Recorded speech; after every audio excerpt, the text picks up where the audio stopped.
You're on the clock with Tyler Jennings and Jared Perkins, a Prospects Live podcast for everything MLB Draft related. Join us as we discuss the biggest stories from college and high school baseball, bring you interviews from your favorite draft prospects, and break down live looks with Prospects Live analysis across the nation. Alrighty, welcome to another episode of On the Clock by Prospects Live. I'm Jared Perkins. That's Tyler Jennings. We have a jam-packed episode for you today. Later on the show, we'll have an interview with prep prospect Braylon Payne. But first, we have the creator, the founder of 64 Analytics, Jason Ratcliff, joining us to talk about the program and some transfer portal news and updates. Jason, how are you doing today? Doing well. We're still in the throes of the portal, so not really sleeping very much, always on my phone and just trying to balance everything, and it's not working out, but doing our best. I love it. So we got to ask, give us a little bit of background on you, how you developed 64 Analytics, how this all came about. The transfer portals just kind of exploded in the three major sports especially, but just give us some background on kind of how you got started. Yeah, absolutely. So 2021, I have a buddy and I that we really work a lot on the draft together. And so we were like creating a spreadsheet, and we kind of thought to ourselves, hey, I'm sure people would enjoy kind of having this information. So I just thought, hey, I'll start a Twitter feed and put it out there, 64 Analytics. Number 64 actually comes from the number of teams in the tournament, because I originally wanted to do basketball and baseball, and they both have 64 teams. And it was kind of an homage to 538, something that I really enjoyed. So I was like, hey, I'll try to do something that kind of mimics what they did. So 2021, I put it out there. And for really 2 years, I was just kind of talking to myself. And it was more of just like 2 months, because I started it, had a little bit of fun, and then job got busy and just decided to set it to the side. But in 2023, ironically, I have a child. So I was on paternity leave. I was kind of trying to find a little bit of a hobby while I was awake at 3 a.m. And so I decided to just kind of put this Google Doc out there to see if people would enjoy it. And really, it was just a very simplistic way of trying to rank individuals. There's some entities that provide portal resources, but it's more of just a list. Like, hey, here are the guys that are out there. And it didn't really feel like we had anything like basketball and football have, or Rivals, or On3, or all of the different recruiting sites that basically list, hey, here's the top 250 or whatever. So I just created an algorithm, put it out there for free, and it kind of went crazy organically. It went from me, again, talking to a wall, to last year, it was 86 schools reached out. And reached out's pretty vague. It was like, hey, what's your algorithm? Hey, how are you ranking this guys to, we're looking for a left-handed pitcher. So it started that, and it's kind of snowballed since. No, that's awesome. I guess the first question that comes to mind, you can go into however much detail you want on this. I know some things you probably don't want to talk about, but what goes into the rankings? Like, how do the players all of a sudden get chosen as number one, number two, number three, those kind of things? Yeah. So tried really hard to be objective in it. Because when you have 5,100 guys in the portal, it's pretty easy to get lost in the subjectivity of like, oh, I saw this guy play, he's pretty good, or blah, blah, blah. So I wanted to do it completely numbers based. So there's, I would say, 3 main tiers to it. The first one is a stats based. So it looks at the percentile rank of the individual that's within their current division. So like for hitting, you would look at like OPS and ISO and weighted runs created and weighted runs above average, things of that nature. And it would take that value, and then it would weight it based upon like the number of at-bats for that individual. And it would put like a percentile and say, okay, well, this individual, based upon their metrics, they're 90th percentile in D1, but they're 99th percentile in the portal. So that would be like your stats. And then it would look at, cumulative rankings of individuals of like perhaps their high school. So that would be, like PBR, perfect game. And it would say, all right, well, they were in the top 500 for one of these. Therefore, hey, here's another qualifier. Or later on, hey, they're top 250 for, their MLB draft rankings. Or, hey, they've got all of these different subjective metrics, but not mine, in which I can then kind of weight that in an addition. And then it kind of takes all of those features and instantly spits out a number. So really where I think, kind of gone a little bit beyond others is as soon as those individuals are in the portal, I can instantaneously rank them. That's really cool. The only reason I ask is because I imagine you get a lot of people asking that question, like, "Oh, what? I've seen this guy play a million times. How is he not top 25?" Because that's what you get with rankings, no matter how you do them. Absolutely. I mean, usually it's that usually it's pissed off fans from the teams that they're leaving. Like, oh, I saw Hurd, he's not very good. How could you have him as like top 5? And it's like, hey, like how often do you have a 3-year starter that, 2 years at LSU, he's a top 150 draft prospect? Like there just aren't that many. And so yeah, he's probably going to be top 10. But they're like, "Oh, well, he really struggled this season." It's like, sometimes people struggle in like, a 20 game sitting. So it's interesting, but it also it allows us to be objective, and that we can say this is exactly why you're this number. Because sometimes it's hard. Like we'll have kids who reach out and they'll say, "Hey, what's my ranking?" And I'll have to be like, "Oh, 3,250," and I have to like tell them exactly why it's that number. But it makes the conversation a lot easier because I can just like point to a number and say that's why. Yeah, that's awesome. Tyler, I'll turn over to you. Yeah, as there's fireworks going on behind me, so if you hear it, just tune it out. But like the biggest thing I've noticed with like your guys' site, which I've enjoyed really using it the past couple months, is there any idea or like any plan to like expand upon what you guys already have like put out on there by chance? Yeah, I mean, we tried to put things in phases. So like phase 1 was like, hey, let's put out kind of our rankings that we were doing. So we created a few stats: our weighted run created efficiency, weighted run allowed efficiency. It kind of builds off of Bill James's old run created formula, but that really only makes sense if you have a standard population of like, say, the 8th best pitcher for the A's is equivalent to like Garrett Cole. Because, if you get a home run off of that 8th best pitcher, it has to again count in some metric in the same way. It doesn't really work in college. I mean, you hit a home run off of Paul Skeens, it should count a lot different than hitting, a 75 mile per hour fastball right down the middle from Paul Blart, who's going to be, an insurance adjuster in a few months. So like you have to really try to put like levels to the different data. And so we've created that. And so that was kind of like was our phase 1. It's like, hey, here's something we're trying to incorporate.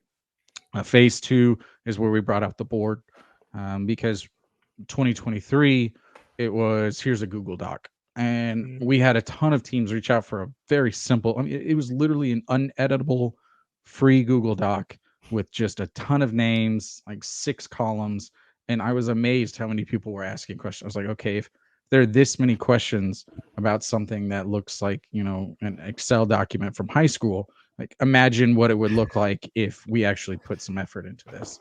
So that was phase 2. And phase 3, what we're hoping to jump into is maybe like jumping into other sports, trying to maybe like have some sort of content creation, trying to maybe see if we can jump in it. But I mean, really, our biggest next step is dynamic data, because we have just straight up integer data right now of like hit yes no, pitch yes no, strikeout yes no. And so that's very simplistic because there's such a difference between, again, hitting a home run in D3 and then hitting a home run in D1. Or I'm trying to remember, I think it's Quincy that has, it's like 250 down the line to right field. So it's like trying to bring in variability to the data. That's something that we're definitely trying to jump into. So there's a prospective future, but really right now the present is so busy that we just haven't really had time to jump into it. Yeah, no, I figure as much too. Like I've seen you guys grow for the past couple months. Like I remember, I don't know if it was you specifically who was out at the college baseball showdown second week of the season in Dallas, but I remember seeing like a tweet that you guys were out there, and just seeing your guys' growth from there. It's been amazing, and like you guys put in a ton of hard work and dedication. Like the transfer portal this time of year, you guys have been crushing it. So hats off to you guys for the work that you do. Because that's not easy. Even just hearing like the little rumors that we get at the games here, like I'd imagine yours is a whole lot worse. It's a lot, and I mean, I would say the biggest difficulty is the volume Mm. because you do have 5,000 guys, and they have different, like, they have their legal names that they go into the system, and then you have to make sure that uh, Trayson Hughes is a good example of the guy who went in for Ole Miss. I think he's like Landon Hughes the third or something like that, and so like you have to kind of like take the entry and then say, okay, who is this actually, and we compare it to our database, and like ultimately it's this big matching game with our SQL database to then assign the individual to where we can then quickly rank them. So it's the difficulties in the volume, but it's also, since we have about 40 schools right now we're working with, that it's sending text messages, getting text messages, talking with players. I mean, right before this, what was the individual's name? Dalton. He just committed to LSU. He just sent me a text message saying, "Hey, I don't have social media. Would you mind putting out there that I just committed?" So I mean, it's a combination of dealing with the portal, dealing with the players, and dealing with the coaches, which has been a lot. So how many notifications do you have on your phone right now? Right now, Like so millions. just six, just Okay. six. But it's my wife makes me turn my phone off literally at 10 p.m. Because it's been going crazy. But I mean, honestly, I love that because it means that we're doing something right. So I wouldn't have it any other way. My wife doesn't check her text messages, so she has like 500 unread text messages and gives Oh me my so god, I much couldn't do that. anxiety. I could not do that. Could not do it.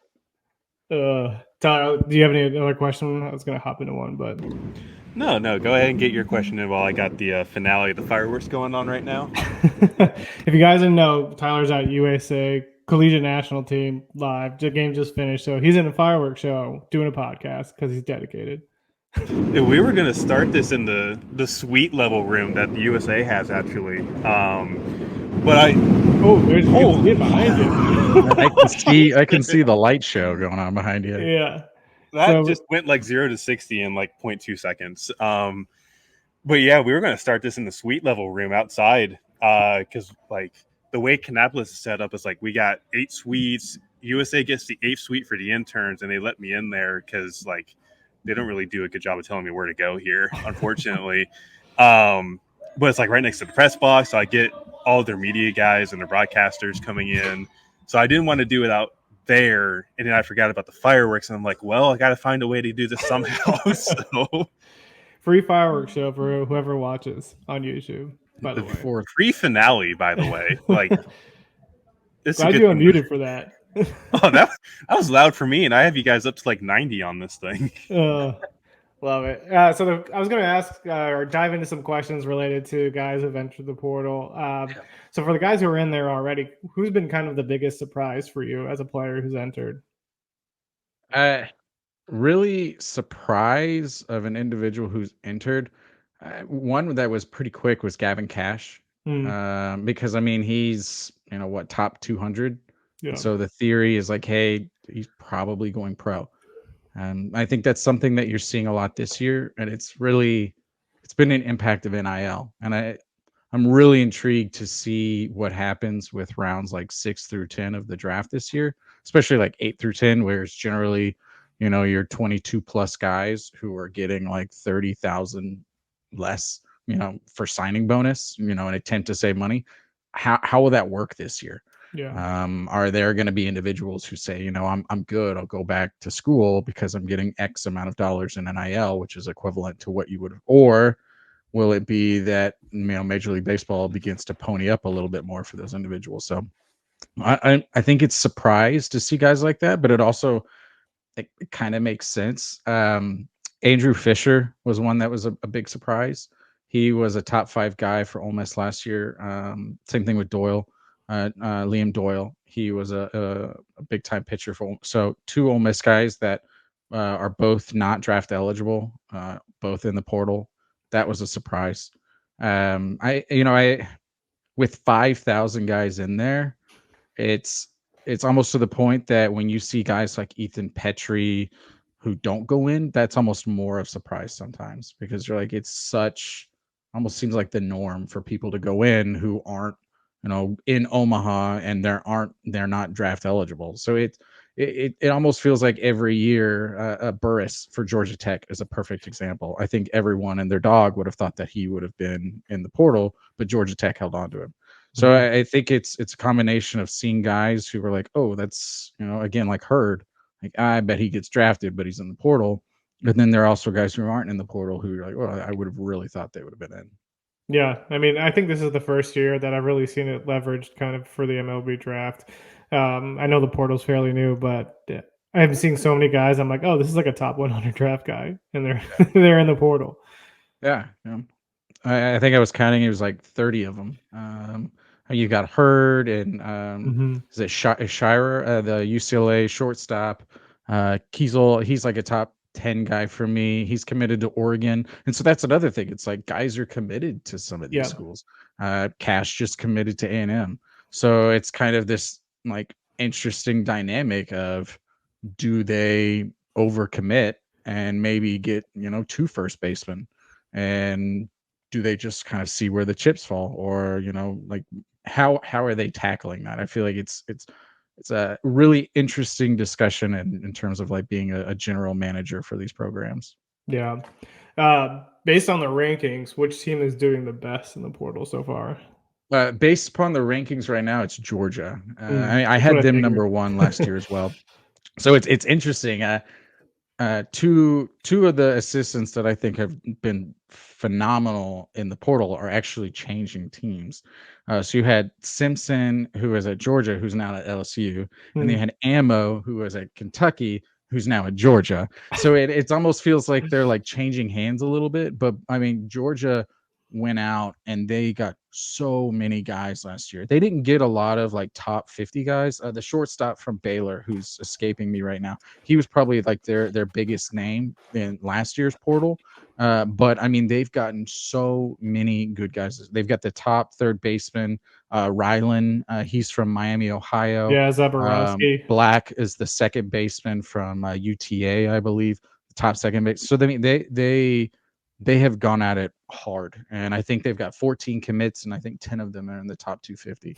So they've gone above, and they're not done. I mean, at least from what I can tell, hearing guys are like, "Hey, these are my top four." They're still being mentioned with, so it appears as though they're not done. So if there was a team that I point to and say they're really setting the standard, it's Georgia. It's going to be hard as a player too, right? Because like if you think you're guaranteed a position or something, and then your team all of a sudden gets like 14 new guys through the portal, like do you enter the portal yourself and try to figure out like, okay, maybe I need to go to another school and find playing time? Well, it's like that for high schoolers. It's like that for Yeah. JUCO. I mean, I'm intrigued to see what happens with high school guys, because Cam Johnson for LSU is a great example. I mean, here's a guy who was legitimately a top 10 high school guy for LSU, and then he goes in the portal because like the thought process, like how many innings pitched did he get this year? Because they got like Holman in the portal from Alabama. So it's kind of like, how do you balance? Okay, I want to go to the elite schools, but also I want to get innings pitched. I want to get ABs. I'll be intrigued to see what happens, because you're still seeing the same top 10 guys or top 10 teams associated with like top high school team rankings. Yeah. But I feel like if I was an advisor to some of these high school kids, I'd be like, do you really foresee yourself being an impact player in 2 to 3 years? Tennessee's done a phenomenal job at holding on to like top tier talent. Moore, I mean, he didn't really play like his first year. He was kind of like a part-time player second. I mean, he really like stayed on when a lot of guys have left, and now he's flourished and he'll be a first round draft pick. So I mean, there's so many different sides to this coin that it's really intriguing to see, kind of almost not just from a team's perspective of what do they do from finding players, but from a player's perspective, how do you determine whether or not to stay with a team, pick a team, etc. Yeah. Tyler, I'll turn it over to you. Yeah, I was about to mention like the high school recruiting recently. Like you look at the LSU class, like how many of those guys are like really going to be on campus outside of like Derek Coryell, who the rumor is he wanted a boatload of money and wasn't getting it because scouts had different opinions on it. And now he's going to go play 2 years at LSU, and it begs the question: like, does he actually last a year? Like, does he go JUCO? Kind of curious on that. I mean, you have 2 top 50 guys from their 2022 class, Kling and Johnson. Kling is, I mean, he's another guy that's in the portal. That's a draft eligible sophomore. He's committed to Penn State, but he's a top 500 draft pick potentially. So I it's very true. It's a balance because again, even if they stay for 2 years, if they're somewhat average their first year, these teams are going and getting 10 to 12 guys in the portal every year. So in theory, they're either finding your replacement or they're finding like the person who will compete for you for your job. So it feels like a very win right now mindset, which makes sense. I mean, you look at the top 4 schools the last 2 years. I mean, you had Florida, they had Waldrop, who was from Southern Miss. He was a big portal get. Then you had LSU. They obviously had White and Skeens and Hurd, like 3 big time portal guys that impacted. And then this year you had Montgomery. I mean, he wasn't in the CWS, but massive port. He was the number 1 guy for A&M. Had a crazy season. Then you had Tennessee, who had Amick and Sneed. Peebles was a top 5 guy. He didn't play as much this year, but he's not draft eligible. So my assumption is he's probably going to be a big part of their team next year. So it really showed it. There's a formula out there. It feels like you need top 10 portal guys to go and kind of fill in those holes to make that championship run. And I think you're kind of seeing the dynamic with coaching changes as well, right? Like, it's got to be hard to be a head coach on a mid-major team, right? You recruit these guys and then they leave after 1 year after they have a really good year. It's almost hard to find sustained success. I've told Tyler this, but I use the example of TJ Bruce. When I was at Nevada, he became the head coach and he left the head coaching gig to take an associate head coaching gig at TCU. So like, it's got to be real. And then Jason Kelly also leaves Washington to go take an assistant coaching job at Texas A&M. It's just changed the dynamics of coaching too. Oh yeah, and Ohio State's head coach just left for TCU. Yep. So I mean, it's really unique. And not only that, but you have like guys from Washington who just hit the portal. And then immediately as soon as they hit the portal, it's like, oh, I bet A&M just got their new shortstop. A&M needs pitching. Like, Campbell just went in. Like, I bet they just got. So it's created this free agency that's. I don't want to say it's bad for I don't think it's bad for the game, but I do think it provides opportunity, and it also makes it to where you just have to expect it. I think what we do is good for big schools. It's great because they have the availability. They have an army of individuals, analytics, and they'll like reach out and we'll talk about. But then they're smaller teams and with smaller budgets, and because baseball is just not really a revenue generating sport. Maybe like 10 teams who are maybe breaking even, and so you've got 305 D1 programs. So you're talking about 3% of D1 that's profitable. And so the other 97%, they're sitting there and sending out, their associate head coaches who are going to the Cape and they're flying out. And so a lot of these guys, and I think it provides an opportunity for those teams to say, hey, yeah, we may lose like our top 3 to 4 guys, but we can probably find 10 to 12 guys in the portal that maybe makes our overall roster better. Yeah, we'll lose the cream at the top, but if we can really, provide beef in the middle, it may make our team better. Yeah, love it. Sorry, I didn't mean to cut you off. I know you were asking questions. Oh no, you're good, dude. You're good. I do have one question, and this is kind of like picking your brain a little bit with the transfer portal. But like, do you think this year's class is a little bit down from what last year's was overall? Like, obviously with Jason Grahovic coming back to A&M, that kind of like drops the talent level down a little bit. And like, there's still Gavin Keelan out there. You mentioned Hurd just going in, but like Arquette from Washington's now in there, Fisher's back in. Like, do you think there's a bit of a drop off from last year's portal group? Yeah, I mean, up until when Fisher went in, if you looked at from like an AB perspective from Power 5 teams, there was maybe like 30 or 40 of them. This was kind of going back to one of my previous comments of like some of these big guys just stayed in. And you just didn't have that. Like with Tommy White, he had a phenomenal season at, NC State. He went in the portal.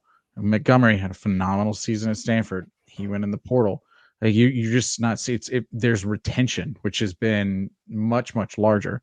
So it's unique, and it's created some banter on the Twitters of basically trying to justify why a Power 5 pitcher, who gets 60 to 80 innings pitched, even if he has a 5 ERA, why he has still phenomenal value in this class because of what you just said. Because there's not a Holman out there. There's not a Friday starter from the SEC who's pitched. I mean, there's just not there. I mean, maybe Liam Doyle is probably the best example of that, of a guy who was a weekend starter for an SEC school that went in it.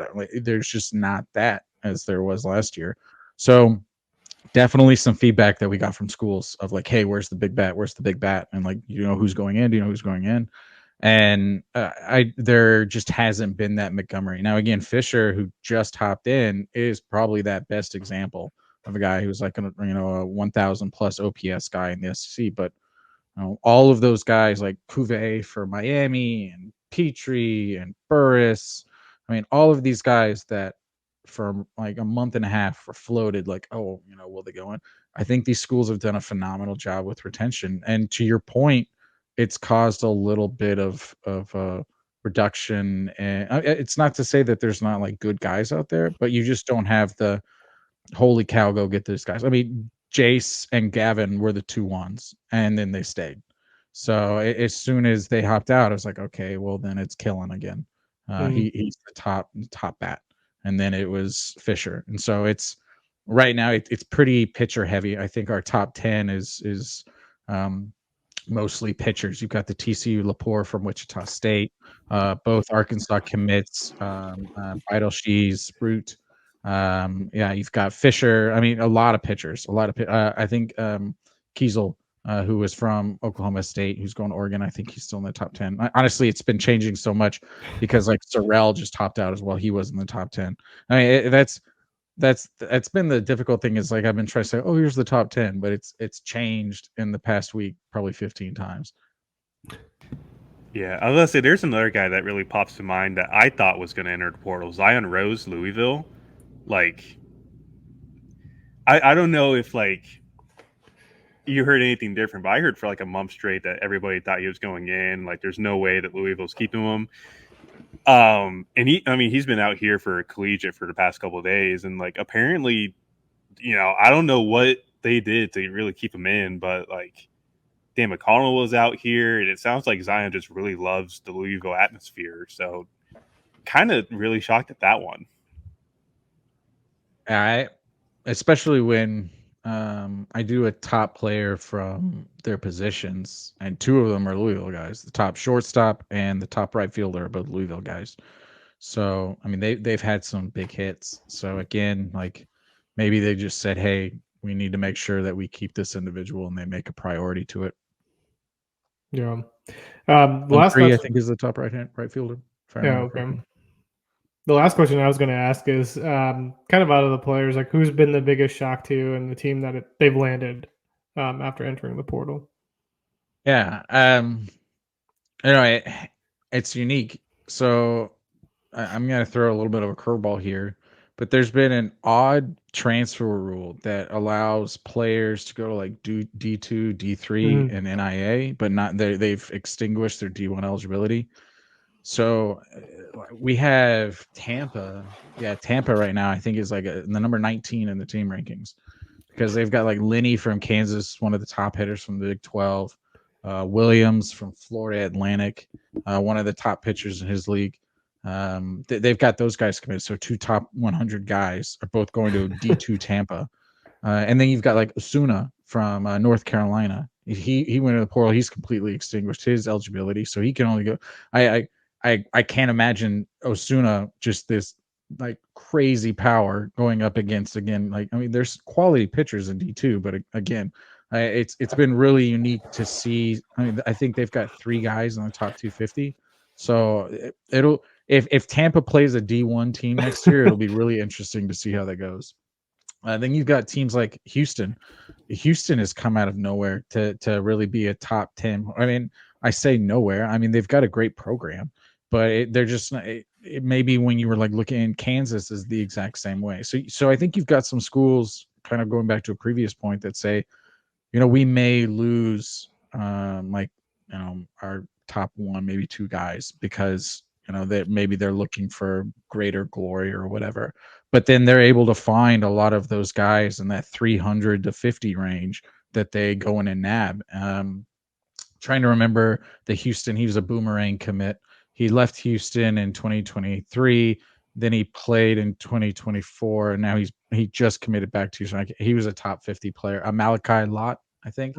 Yeah. So I mean, like they've been getting some big guys. So it kind of warms the soul a little bit to see some of these smaller schools doing well. I mean, Houston's not a smaller school, but from like hey, when was the last time they were in the College World Series perspective, doing well in the portal, because it shows that it's not just something that's dominated by the SEC. It's not just something. I mean, Tennessee has 1 commit right now. I would say, if you ask me what's the biggest surprise from the whole, it's Tennessee right now. I mean, again, like, it's early July. They'll have more players come in, but I mean, they had 4 guys that visited for their super. It was Killen, Bowker, Sear, and Lepore. 3 of those guys committed. Bowker's going to Vandy, Sear's going to Florida, Lepore's going to TCU. So I mean, when they had a dominant transfer class this year, and right now they have 1 bullpen pitcher, great bullpen pitcher, but again, like, that's their sole commit. So it's really intriguing to see for a school that is we're going to have like 10 to 12 guys drafted, some crazy amount, that they don't really have more of an impact right now in the portal. That's interesting. Jason, I feel like we could talk about this for hours, but I know Tyler needs to get home so he can start working on some stuff. We can't thank you enough for joining us, but before we let you go, where can everybody find all your stuff? Talk about like the subscriptions, all those things that you got available for everyone. Yeah, absolutely. We're at 64analytics.com. So we have tried to really find a balance between the fan and the coaches. So you can get everything but what we've called the board, which is more of our coaches portal, for just $10 a month. So that will be all the stats for players for D1 through D3. So you're talking about 950 schools. So it's we always try to call it the Ken Palm for baseball. So if you guys are basketball fans, that's what we've tried to create. I love it. This is an awesome conversation. We're wishing you guys nothing but the best as you keep building this out. It's such a fantastic resource and tool for fans, coaches, everybody alike. So, man, thank you for taking time out of your night to join us and talk about it a little bit more. I appreciate it. Thanks y'all so much. All righty. Welcome to another episode of On the Clock by Prospects Live. I'm Jared Perkins, as always. Tyler's on vacation, but we have an incredible guest with us today. Outfielder Braylon Payne out of Missouri City, Texas, Elkins High School. Braylon, how you doing today? Good. How about yourself? Good. We appreciate you taking the time to join the podcast, man. Just for the viewers who don't know you, give a little bit of background on kind of your journey through amateur baseball. Yes, sir. So I started off at a very young age of like 4 or 5 years old. Always kind of been undersized until my sophomore year in high school. And I really started putting on weight then and working out a lot. And that's when I kind of seen a really big jump in my game. Yeah, I love that. So for you, I guess, when did you kind of start to realize that like college baseball, the MLB draft, all those things were going to be kind of a reality for you? So my sophomore year, when I kind of cut my 60 down really like a lot, to like 6'4", and I started like putting on muscle weight and stuff like that. And I was like, all right, like have a good chance at this. Yeah, I love that. Did you always kind of have a little bit of a chip on your shoulder, just being that undersized guy and kind of just feeling like that kind of pushed you forward and motivated you? Definitely, and I definitely had a good group of kids, like upperclassmen with me that kind of pushed me again too. So yeah, that helped a lot. That's awesome. So for you, kind of what are some of the aspects that you've been working on in your game this year to improve the most, to get yourself ready for that next level, whatever that is, whether it's pro ball, college ball? So this year, my biggest thing was like to eliminate the rollover ground ball to second base and first Mm, base, and like weak contact and driving the ball to the opposite side of the field. So that's something I improved on a lot this year in my game. So that's what I'm proud of the most. awesome. And for you, you committed to the University of Houston. So what led you to kind of committing to there? And was there something that really stuck out to you when you did your visit and all those kind of things? So definitely. So starting off at a young age, I've always went on field trips like elementary school, middle school. I went on field trips a lot there, and every single time we would go by the baseball field, and I was like, one day I want to play here. Yeah. And like I was getting calls from other schools, and then the second I got a call from U of H, it was a no doubter. Yeah. Yeah. Were there specific aspects of the campus that you're like, oh, this is cool? Baseball, definitely like the main center where like the stereos go down. It's kind of cool. I like that and stuff like that. Just how it's set up, it's kind of cool, neat, and trying to kind of chill. So once I got the call from Kivit, it was a no doubter. Yeah, that's awesome. So for you, do you have like a favorite aspect of your game? Is there something that you love that you think you kind of do better than most people? So it's kind of my speed. I take pride in my speed. Yeah. That's something I take pride of because not everyone has the God gifted or talented that you just have speed or anything, you know. So Yeah, that's awesome. And so like, I see you got the US polo on. You got to experience some of the Team yes, sir. USA stuff. How was that experience for you? It was pretty sick. It was definitely eye opening. Yeah. Definitely going out there for a week and a half, almost. No, it was like a week and a half, and got to see people across the world that you've probably never seen before, and making new friendships. That was something that was pretty cool. Yeah, I love that. Did you get to kind of learn from other guys and kind of their routines, kind of how they go about their business every single day? Yes, it was pretty cool that I got to room with a PO named Chase Mobley. Mm. He kind of explained how he how his how I put it his warm ups and stuff like on pitching day, and like I never thought a pitcher would think like that, you know, Yeah, stuff like that. I love it. For you, so you got to become the all-time hits leader at Elkins High School. I think you got a cool shout out from Matt Carpenter, who also was at that school as well. What was So that experience like for you? One, getting that shout out from Matt Carpenter, but two, also kind of eclipsing that record at your school. So on the day that I broke it, my mom. So about 2 weeks before that, I was like, "Mom, am I gonna break this record?" Because so she was like, "Don't worry about it. You're gonna figure out when you break it." Yeah. And the day I broke it was like Saturday morning against Clements, and I needed 2 hits that day, and I got 1 hit, and then like everyone started like recording and stuff. My next at bat, I was like, "Oh, this might be it." And then I broke it, then like everyone started chanting and stuff, so it was pretty cool. That's awesome. I love that. I guess the next question I was going to ask, just because we want to kind of focus on who you are, the human being outside of the game. So, what do you do for fun off the field that really kind of helps you reset, gets you away from baseball, lets you kind of, whether you have like a good or bad performance, helps you kind of get that reset for you? So my biggest 2 things right now are just golfing and fishing. I love Hmm. golfing. I love fishing. It just takes my mind off of stuff if I'm struggling with anything. So it's kind of like my escape route almost. How good are you at golf? What's I'll say 4 to 10. yeah, yeah, Some days I'm a really good four. Some days I'm horrible. yeah. So What aspect of the golf game do you have like locked in? I have to imagine the driver just because hitting, but oh, no. that's actually my worst. Like all my balls go straight and then straight to the left. But I'm really good with the hybrid and 3 wood. So Okay. Very nice. Very nice. So we're gonna kind of jump into just a couple of rapid fire questions for you, just to kind of close things out. I guess the first one we always ask is, what's the go-to restaurant in your area? Where do you have to go get the good eats? BJ's, I love BJ's. Nice. What kind of restaurant? Can't beat it. What kind of food is it? So it's like fish and chips, steak, stuff Nice. like that. Love it. What's the go? Well, you kind of talked about how you play golf, but if you're gonna watch a sport outside of baseball, like what's the go-to sport for you? I'll say golf. Like I'm like actually into golf now, and like I'm actually like wanting to learn about it. So Yeah. golf. Do you have a favorite golfer right now? I'm not that deep into it yet. I'm gonna have to Yeah. figure that out. Love it. For you, I guess, who's the toughest pitcher that you faced so far in your career? I'll say William Schmidt. William Schmidt. William Yeah, he's Schmidt or pretty good. Anson Serber. I forgot to Okay. say his last name. Awesome. Well, man, we can't thank you enough for taking the time out of your day to join us on the clock. We're wishing you nothing but success as you kind of push forward here, whether it's going to the draft, whether it's going to college. We're wishing you nothing but success, man. Yes, sir. Thank you so much.